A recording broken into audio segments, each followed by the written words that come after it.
Olá! Nessa nossa análise, a gente vai mergulhar a fundo nas regras que definem a paisagem rural do Brasil. É um sistema de leis bem complexo, que vai desde o apoio a uma pequena fazenda familiar até o jeito como o Estado pode redistribuir uma terra. Para começar, vamos com a pergunta que está no centro de tudo. No fim das contas, quem manda no uso dessas terras?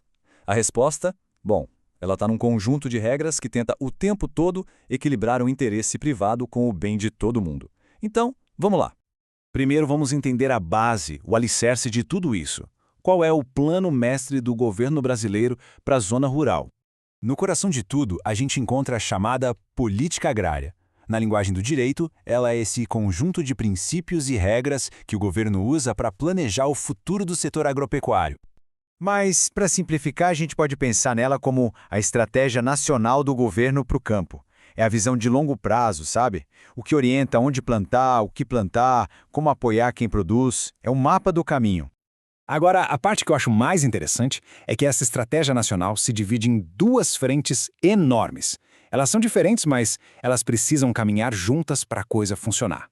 De um lado, a gente tem a política agrícola, que foca em dar um gás, em turbinar a produção nas fazendas que já existem, usando ferramentas como crédito e tecnologia. Do outro lado, a gente tem a política fundiária, que se preocupa com a questão de quem é dono da terra e como ela está sendo usada. E é aqui que entra a reforma agrária como uma ferramenta para tentar corrigir distorções históricas.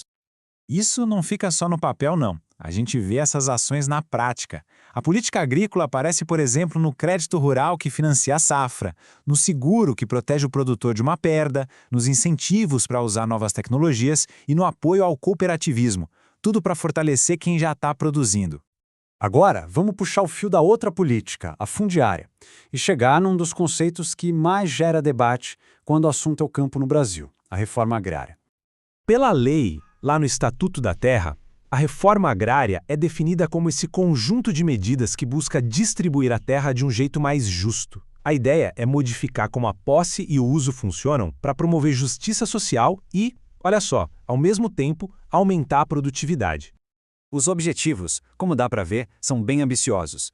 É sobre combater uma desigualdade que vem de séculos, criar oportunidades para os trabalhadores do campo e, claro, transformar terras que estão paradas em motores do desenvolvimento econômico do país. Para a gente entender como o Estado pode interferir na propriedade de alguém, a gente precisa primeiro entender um princípio que é fundamental no direito brasileiro. A ideia central é exatamente essa. No Brasil, a propriedade rural não é um direito absoluto. E ponto final. Ela vem junto com uma responsabilidade, um dever com a sociedade. É o que a nossa Constituição chama de função social. Certo, mas o que significa cumprir essa função social na prática? A Constituição exige que 4 critérios sejam atendidos e detalhes simultaneamente. A terra precisa ser usada de forma economicamente eficiente, precisa respeitar o meio ambiente, precisa seguir à risca as leis trabalhistas e, por último, tem que gerar bem-estar para os donos e para os trabalhadores. Ok, agora vamos para a consequência direta de não cumprir essa lista de 4 deveres. A pergunta que fica no ar é: e se uma propriedade não cumpre a sua função social? E aí, o que acontece? A resposta é a desapropriação para fins de reforma agrária. Esse é o mecanismo que a União tem para adquirir, de forma forçada, uma propriedade que falhou em seus deveres e aí poder destinar essa terra para um novo uso social. Esse processo tem etapas bem claras. Primeiro, o INCRA, que é o órgão do governo para a reforma agrária, faz uma vistoria técnica na fazenda. Se eles confirmam que a função social não está sendo cumprida, o presidente da República edita um decreto. E, por fim, a União entra com uma ação na Justiça para efetivar a transferência da posse e definir os valores da indenização. E isso nos leva a um ponto que é crucial, a indenização. O pagamento é dividido em 2. O valor da terra em si, o que chama de terra nua, é pago com os títulos da dívida agrária, os TDAs. Eles são basicamente uma promessa de pagamento do governo ao longo prazo, que pode levar até 20 anos para ser resgatada. Agora, as benfeitorias, tipo construções e plantações, essas sim são pagas em dinheiro através de uma ordem judicial chamada precatório. E aqui vale destacar uma atualização super importante. Em 2023, o Supremo Tribunal Federal botou um ponto final numa grande discussão. A Corte decidiu que só a produtividade não é um escudo. Mesmo uma fazenda que produz muito pode sim ser desapropriada se estiver desrespeitando gravemente as leis ambientais ou trabalhistas. Chegando ao final, o que a gente percebe é que todas essas políticas e leis estão interligadas, formando um sistema bem complexo.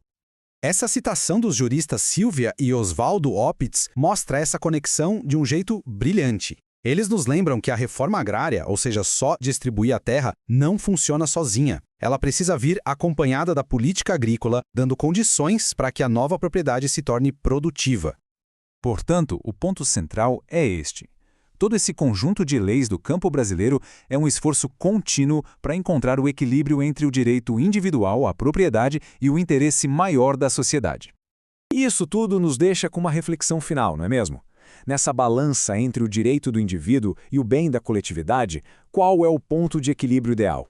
Essa pergunta que continua moldando o futuro do campo no Brasil. Obrigado por acompanhar esta análise.